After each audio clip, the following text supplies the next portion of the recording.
음주와 흡연, 그리고 뜨거운 차가 불러오는 무시무시한 질환이 있다. 바로 식도암. 식도암이란 식도에 생기는 악성 종양을 말하는데 전체 암 발생의 1%를 차지하는 드문 암이지만 식도는 장막이 없어 암세포가 임파선이나 장기로 쉽게 전이되고 생존율도 낮아 치명적이라고. 증상이 나타나면 이미 상당히 진행된 경우가 많아 정기검진을 통한 조기 발견이 중요하다. 톡톡 건강 토크, 이번 시간에는 소리 소문 없이 찾아오는 식도암에 대해 알아보자. 여러분, 식도암에 대해서 알고 계십니까? 국내 식도암 환자는 전체 암 환자의 1% 정도로 그리 숫자가 많은 편은 아니지만은 이 암세포가 임파선이나 다른 장기로 쉽게 전이가 되고요. 생존율도 아주 낮기 때문에 치명적이라고 합니다. 네, 그래서 오늘 톡톡 건강 토크 시간에는 드물지만 아주 무서운 식도암이 무엇인지 자세히 알려드리도록 하겠습니다. 네. 오늘 도움 말씀 주실 분 나와 계신데요. 네. 계명대 동산의료원 흉부외과 금동윤 교수께서 나와 계십니다. 네, 안녕하십니까? 반갑습니다. 자, 그럼 먼저 3분 브리핑을 통해서 식도의 구조와 식도암의 발생 빈도부터 살펴보도록 하겠습니다. 교수님 부탁드립니다. 예. 먼저 식도의 구조에 대해서 말씀을 드리겠습니다. 식도는 위장까지 약 25에서 30cm 정도이고 경부식도, 흉부식도, 복부식도로 나눠집니다. 경부식도는 약 20cm 정도인데 이걸 다시 상부, 중부, 하부식도로 나눌 수 있습니다. 식도의 단면을 살펴보면 외막층과 안에서부터는 점막층, 그다음 점막하층, 근육층으로 되어 있습니다. 우리의 소화기관인 위장이나 소장, 대장과는 달리 식도는 장막이 없기 때문에 만약 식도 안에 염증이나 암이 있을 경우에는 식도 밖으로 잘 전파되어지는 양상을 보이고 있습니다. 이 사진을 보시면 점막 하층에는 혈관과 임파질이 많이 분포되어 있습니다. 이 임파질은 상하로 연결되어 있는데 만약 암이 점막층을 뚫고 점막 하층에 오면은 임파질을 통해서 식도의 아래 위로 잘 전파되어지는 양상으로 됩니다. 다음은 식도암의 발생 빈도를 보겠습니다. WHO에서 2012년도에 발표한 자료에 보면은 전 세계적으로 식도가 45만 5,800명이 진단되었습니다. 그해 40만 명이 사망하였습니다. 2017년도 미국에서는 16,910명이 진단을 받았고 그해 15,690명이 사망하였습니다. 남녀 비율은 남자가 4대1로 많았습니다. 우리나라 비율을 살펴보면 우리나라에서는 2015년도에 암 통계상에서 2,420명의 식도암이 진단되었고 그중에서 대구 경북에서는 313명의 환자가 있었습니다. 남녀 비율은 10대1 정도로 남자가 훨씬 많았었습니다.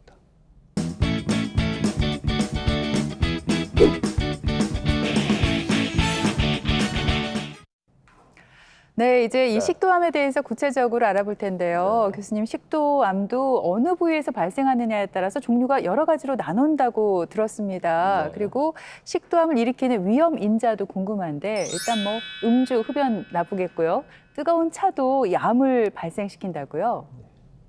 예, 식도암의 종류에 대해서 먼저 말씀을 드리겠습니다. 식도암의 종류는 여러 가지가 있을 수 있는데 우선 편평상피암과 선암이 가장 많습니다. 그런데 선암은 미국이나 유럽 쪽에서 많고 우리나라는 아직도 편평상피암이 95% 이상이 됩니다. 그림과 같이 이란의 북부 지역과 유라시아, 몽골 지역, 동북아시아 지역에서는 식도암이, 편평상피암이 많이 발생하게 되는데 이 지역을 식도암 벨트라고도 합니다.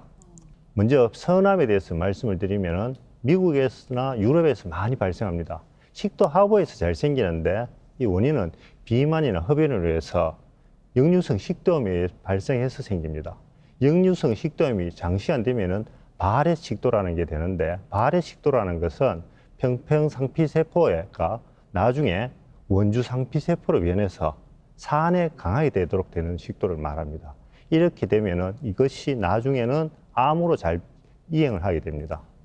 국내에서도 점차 증가하는 추세를 보이고 있습니다. 식도암의 원인들을 살펴보면 여러 가지가 밝혀져 있습니다. 그 중에서 가장 대표적인 것은 흡연과 음주입니다. 특히 술은 맥주 같은 알코올 도수가 낮은 술보다는 알코올 도수가 높은 술에서 그 발생이 잘 되고요. 뜨거운 음식이나 차에서도 잘 발생합니다. 특히 우리나라는 전통적으로 탕이나 국 문화가 많이 발전돼 있고 한국이나 중국, 일본 등에서는 차 문화가 발전되어서 다른 지역보다 식도암의 발생이 좀 많은 편입니다.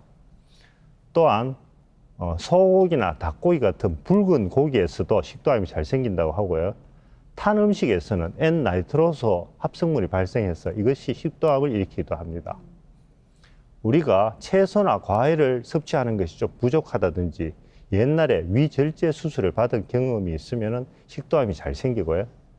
구강 위생 상태가 불良하다든지 휴먼 파필로마 바이러스에 감염되어 있을 때도 식도암이 잘 생깁니다. 식도의 질환, 특히 삼킴 불능증이나 부식성 식도 협착이 있을 때도 식도암이 잘 생깁니다. 삼킴 불능증이라는 것은 식도 하부가 막혀서 음식이 잘 내려가지 않는 상황을 말하는데 정상 식도에 비해서 약 16배 정도 발생이 더 잘 됩니다.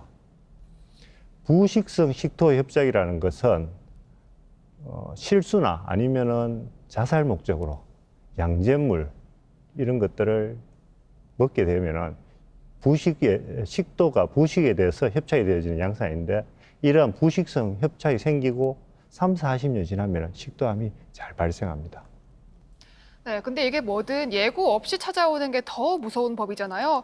근데 교수님, 이 식도암도 대장암이나 췌장암처럼 초기에 별다른 증상이 없어서 더 무섭다고 하더라고요. 그러면 식도암 진행은 어떻게 되는 건가요? 예, 이제 식도암은 증상이 있어서 제일 많은 증상은 사실은 삼킴 곤란과 체중 감소입니다. 처음에는 고형 음식을 먹을 때 삼킴이 곤란해지고 아프고 이런 걸 느끼게 되는데 차츰 물에서도 삼킴 곤란 현상이 나타나게 됩니다.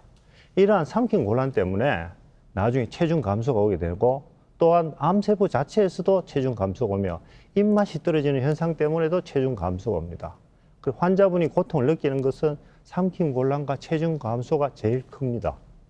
그 외에 암덩이가 점점 커져서 식도를 막게 되면 음식이 역류하게 됩니다. 이렇게 돼서 흡인성 폐렴이 생길 수도 있고 암이 진행함에 따라 주위 조직을 침범해서 쉰소리, 기침, 빈혈 등이 있을 수 있습니다. 그런데 최근에는 건강검진이 활성화되면서부터 정상이 없이도 우연히 식도암이 발견되어지는 경우가 많습니다. 그런 정상이 있어서 식도암을 발견하는 것에 비해서 정상 없이 식도암을 발견하게 되면 그 예후가 훨씬 좋다고 합니다. 증상이 없더라도 일단은 정기적인 검사를 굉장히 좀 꾸준히 받아보는 게 좋을 것 같다는 생각이 들거든요. 근데 제가 듣기로는 이 식도암도 우리가 왜 위암을 예방하기 위해서는 위 내시경을 받잖아요. 마찬가지로 이 내시경 검사를 받는 게 좋다고 하더라고요. 예, 식도암 검사에 있어서 제일 중요한 것은 요즘은 내시경입니다. 내시경을 통해서 식도암의 위치, 크기, 모양 등을 잘 파악하고 식도암을 직접 생검을 해서 확진할 수도 있습니다. 또한 내시경을 하면서 식도뿐만 아니라 위 12지장 등 주변 장기 상황을 다 같이 파악할 수 있습니다. 네. 이 사진 모양을 보시면은 첫 번째 사진에서는 식도 내견을 거의 다 막고 있는 돌출형 암세포를 볼 수 있습니다. 이 암덩어리 중심부에는 궤양을 보여주고 있고 두 번째 사진을 보시면은 암의 둘레 3분의 1 정도를 싸고 있는 궤양성 병변을 볼 수 있습니다. 아래쪽 세 번째 사진을 보시면은 식도암을 생검하는 모습을 볼 수 있습니다. 그런데 내시경을 해서 식도암인지 아닌지 애매한 경우가 있습니다. 이럴 때에는 루골액이라는 것을 사용해서 염색을 하게 되면 식도암 부분은 염색이 되지 않습니다. 이렇게 해서 암을 진단할 수도 있습니다. 흉부 CT나 복부 CT를 통해서 식도암을 진단할 수 있습니다. 첫 번째 사진을 보시면은 식도 내에 암세포가 이렇게 덩어리져서 보이는 것이 있습니다.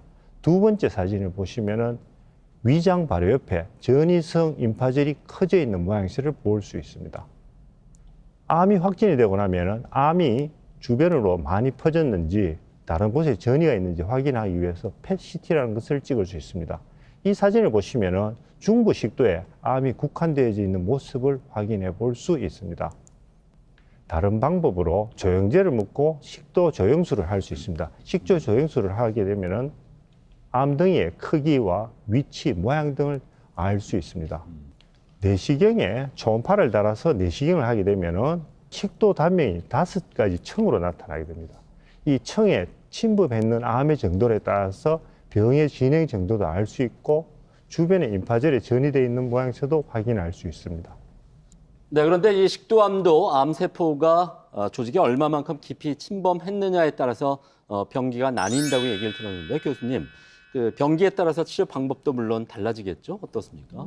예, 식도의 병기는 여러 가지 측면에서 굉장히 중요합니다. 첫 번째, 이 암덩이 자체에서 보면은 점막층과 점막 하층만 침범한 경우가 있고 이게 근육까지 침범한 경우 또한 외막층까지 침범한 경우와 외막층 바깥으로 뚫고 나간 경우에 따라서 치료 방법이나 예후가 다 다릅니다. 뿐만 아니라 임파절에 전이가 있고 없고에 따라서 예후가 다르고 임파절에 전이가 있다면 임파절의 전이 개수에 따라서도 달라지고 있습니다. 식도암 치료에 있어서 가장 중심은 수술입니다. 그렇지만은 극초기에 표재성 식도암에 있어서는 내시경을 이용해서 점막 절제술을 시행하기도 합니다. 일반적으로 1기, 2기, 3기, 4기 초반 암에 있어서는 수술을 시행하거나 먼저 항암 화학요법이나 방사선 요법을 같이 시행한 후에 수술을 하기도 합니다. 병이 많이 진행되어진 경우는 수술을 못하고 항암 화학요법 및 방사선 요법만을 시행하든지 아니면 이것도 어려운 경우에는 고식적인 치료를 할 수밖에 없습니다. 치료에 있어서 굉장히 중요한 요소는 다학제 진료라고 할 수 있습니다.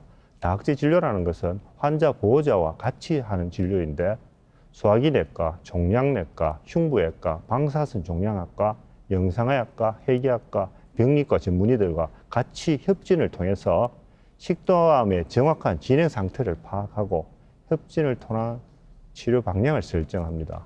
치료에 따른 합병증을 최소화하면서 치료의 지속적인 추적 관찰이 필요합니다. 이뿐만 아니라 환자의 적극 치료 동참 효과도 얻을 수 있습니다. 내시경 점막 절제 수술에 대해서 말씀드리면 점막에 국한된 초기 식도암 환자에서 시행합니다. 그렇지만은 도저히 수술을 견딜 수 없는 몸 상태를 가지고 있는 환자한테서도 시행할 수도 있습니다. 이 수술은 내시경 시술이기 때문에 수술에 대한 위험이 좀 적고 해부학적 변화를 초래하지 않는다는 장점이 있습니다. 내시경 점막 절제술은 길이가 2cm 미만이고 식도 원주의 3분의 1 이하일 때 점막에만 침범해 있을 때 또한 임파절 전이가 없을 때에만 시행을 합니다. 이 그림을 보시면은 점막에만 침범해 있는 모양새의 그리고 점막에만 침범해 있을 때 시행하나 점막과 점막 하층까지 침범해 있을 때는 내시경 점막 절제술을 시행하기가 어렵습니다. 이 사진은 내시경 점막 절제술을 하는 모양새입니다. 내시경을 통해서 먼저 암의 위치와 모양새를 파악을 합니다. 이후 내시경에 달려있는 칼날을 이용해서 점막을 절제합니다. 마지막 사진은 절제된 점막의 단면 사진입니다. 네, 교수님께서 앞서 설명하실 때 식도암에 걸렸을 때 가장 좋은 치료 방법은 수술이라고 하셨는데 사실 모든 사람이 다 수술을 받을 수 있는 건 아니잖아요. 그렇다면 어떤 경우에 수술을 받을 수 있는지 또 수술 방법은 어떤 것들이 있는지 궁금합니다. 예, 수술은 모든 사람한테 시행할 수 있는 것은 아닙니다. 우선적으로 암이 점막 내에 국한되어 있다든지 아니면 점막 하층까지 침범되어 있으면서 임파절 전이가 없는 경우에는 우선 수술을 시행하고 그 다음 추적 관찰을 할 수 있습니다. 그렇지만 암이 근육층까지 침범을 했다든지 주위 조직, 심낭이나 흉막, 횡격막으로 침범을 했거나 임파절 전이가 있는 경우에는 우선적으로 항암 화학요법과 방사선 치료를 한 후에 수술을 시행합니다. 수술의 치료에 있어서 굉장히 중요한 요소는 풍부한 치료 경험입니다. 우선 내시경 점막 절제술 및 수술 시행률이 무엇보다 중요합니다. 또한 이 수술은 흉부에서만 일어나는 것이 아니고 목과 배 부위에서도 일어나기 때문에 흉부외과, 이비인후과, 위장관외과, 대장학문외과 전문의들과의 협진 시스템이 무엇보다 중요합니다. 또한 수술하고 난 다음에 체계적인 수루 관리, 특히 영양 공급, 재활, 통증 관리 등이 무척 중요합니다. 암이 복강이나 폐, 뼈, 부신, 뇌, 간 등의 주위 장기로 전이가 있다든지 장간막이나 대동맥 주위 임파절에 전이가 있으면 원칙적으로 수술이 못합니다. 또한 동반된 중증 질환이 있다든지 아주 고령일 때는 수술을 선택할 때 아주 신중하셔야지만 됩니다. 다음 수술 방법에 대해서 말씀드리겠습니다. 먼저 배를 통해서 위장을 잘 따듬습니다. 이후에 가슴을 통해서 식도와 식도암을 제거하고 난 다음 다듬은 위장을 가슴 부위로 당겨 올려서 식도 위 문합수를 시행합니다. 만약에 암이 목 부위나 상부 식도에 있을 경우에는 목 부위까지 절개를 해서 당겨 올린 위장을 목 부위에서 위 식도 문합을 시행합니다. 이렇게 되면은 가슴과 배, 목에서 수술이 이루어지기 때문에 환자분은 많은 통증을 호소하게 됩니다. 그러므로 요즘에서는 복강경 수술을 통해 위장을 다듬고 위장에 혈관을 공급을 하도록 만들어서 수술을 합니다. 일부에서는 가슴이 열지 않고 목과 배 수술을 통해서 가슴 부위에 있는 식도와 식도암을 제거하고 위장을 다듬어서 목 부위까지 당겨 올려서 식도 위 문합수를 시행하기도 합니다. 식도 절제를 하고 난 다음에 대체장기는 위를 가장 많이 사용하지만 대장도 많이 사용하고 있습니다. 이 사진은 절제된 식도와 식도암을 단면 사진입니다. 이 사진은 식도 위 문합수를 시행하고 난 다음에 내시경 사진입니다. 이 보이는 부위가 식도 위 문합부의 모양새고 뒤쪽에 보이는 쪽이 올라온 위장의 모습입니다. 수술 방법을 말씀을 해주셨는데요. 교수님, 혹시나 수술이 힘든 분들은 어떻게 치료하면 될까요? 앞에서 언급하신 대로 이때 이제 항암 화학요법이 들어가는 거겠죠? 예, 항암 화학요법을 하게 되면 되는데 만약 항암 화학요법이나 방사선 치료를 하기 위해도 치료 효과가 없다고 판단되어지는 환자가 있을 수 있습니다. 이런 환자에 있어서는 원활한 음식 섭취가 중요하고 통증을 줄이고 출혈을 예방하기 위해서 고식적인 치료를 하게 됩니다. 그 방법으로는 스텐트를 넣는다든지 아니면 방사선 치료를 한다든지 레이저 치료, 심지어는 일부 수술도 시행하기도 합니다. 지금 사진은 식도 부위에 스텐트를 넣고 내시경을 촬영한 사진이며 그 옆에 사진은 하부 식도에 스텐트를 넣는 모습 사진입니다.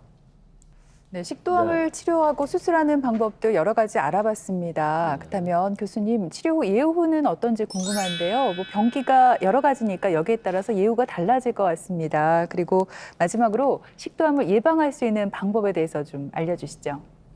예, 다른 암에 비해서 식도암 예후는 많이 불량한 편입니다. 먼저 1기 식도암의 경우도 5년 생존율이 50에서 60% 미만입니다.